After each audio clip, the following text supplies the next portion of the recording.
Бердібек Соқпақбаев. Ағаштар неге ашуланды? Жадырап көктем туды.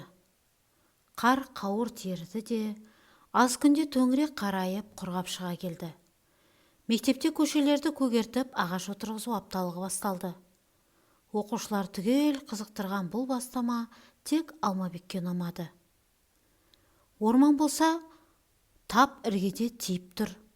Көшеге ағаш отырғызып әуреленудің керегі қанша деп ойлады ол. Бірақ жұрт бір кісідей жұмылып кіріскен істен Алмабек шетте қала алмады. Өз класстастарымен бірге тоғайға ол да барды. Бірнеше жас тал, терек, қайың әкеліп, басқалардың үлгісімен терезе тұсына тізіп отырғызды. Алмабек осымен істі тындыға санады. Өзгелер отырғызған ағаштарын суарып, түбін қопсытып, мәпелеп күтумен болса, бұл оның бірін де істемеді. Жаз шықты. Көктемде отырғызған ағаштар жапырақтары желкілдеп, бойлап өсе бастады. Солардың арасында Алмабек отырғызған ағаштар ешбір күтім көрмеген соң, тамырланып кете алмай, шөгіп, шалажансар жұтап тұрды. Орманнан өздерімен бірге әкеліп отырғызған басқа ағаштардың айнала жамырап, жайнап өсіп келе жатқанын көргенде, қуқыл тартқан ағаштар қапаланып, қайғыға батты. Ертелі-кеш самал желмен тербелген ормандағы кешегі еркін өмірлерін аңсап, бір-біріне мұңын шағып жылады.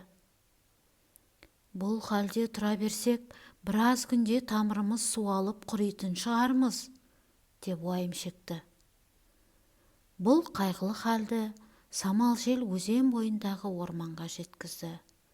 Осындай да осындай, Алмабек дейтін бала алып барып отырғызған сіздердің туысқан шыбықтарыңыздың халі мүшкіл екен, деп.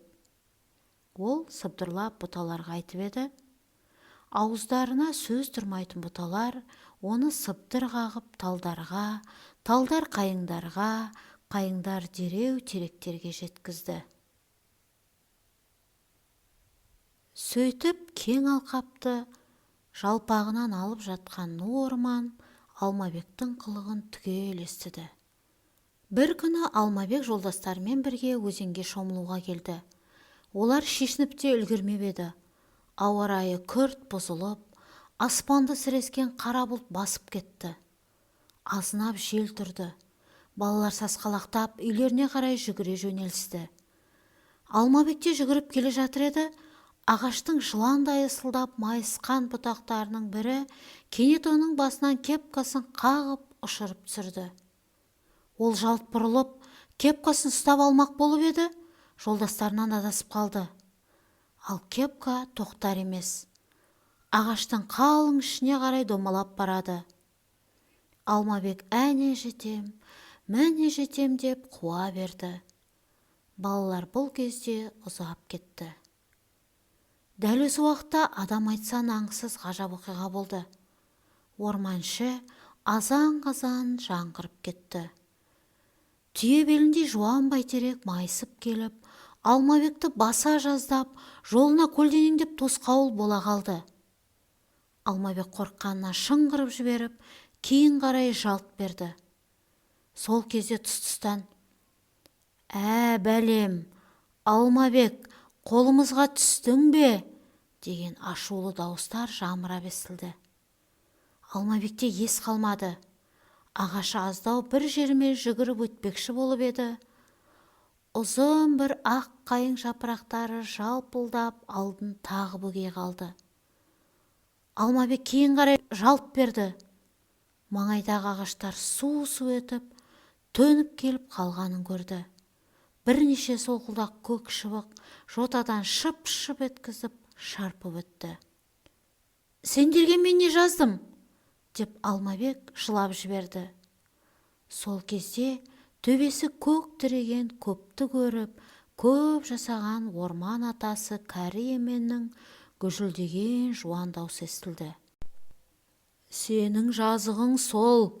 Біздің бірнеше жас шыбығымызды үйіңнің қасына отырғызбақ болып қазып әкетіп едің.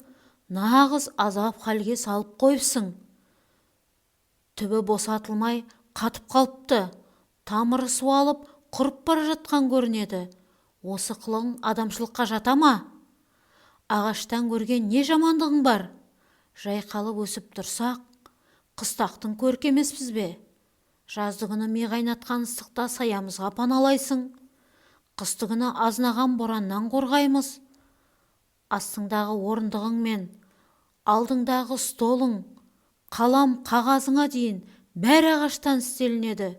Үйіңе қабырға болып та қаланамыз. Сен осыны неге түсінбейсің? Неге бағаламайсың? Деді қарт емен. Істің мән-жайын Алмабекке әбден түсінікті болды. Кешіріңіздер, кешіре көріңіздер, деді Алмабек. Кешіруге болмайды, деп солқылдақ көк шыбық тағы да төніп қалып еді. Қарт емен оны бұтағымен қағып тоқтатты. Жә, шоштаңдамай тұра тұр. Бала сөзін айтып болсын, деді. Кешіріңіздер, мен отырғызған ағаштарымды бүгіннен бастап мәпелеп күтуге уәде беремін, деді Алмабек. Жарайды, деді қарт емен. Олай болса, бар үйіңе. Ағаштар түзеліп, бойларын жазып, Алмабекке жол ашты. Алмабек үйіне келді. Дереу күрек алып, ағаштардың түбін қопсытты, арықтан су әкеп құйды. Құрт түспес үшін ағаш діңгегінің түп жағын әктеп ақтап қойды. Аз күнде ағаштар қайтадан жанданды. Күзге салым кәдімгідей жапырақтары жайқалып, жетіліп қалды. Бұл үшін өзен бойындағы ну орман Алмабекке ризашылық білдіріп, ол келгенде саясын тозып, шаттана сыбдырласып тұратын болды. Міне қалқам, Алмабек сияқты табиғатты аялап, көркейтер болсаң, ол да сені жақсы көреді. Жақсылықтың қайыры жақсылықпен келеді. Әрдайым табиғатқа жанашыр әрі қамқор болайық жас дос.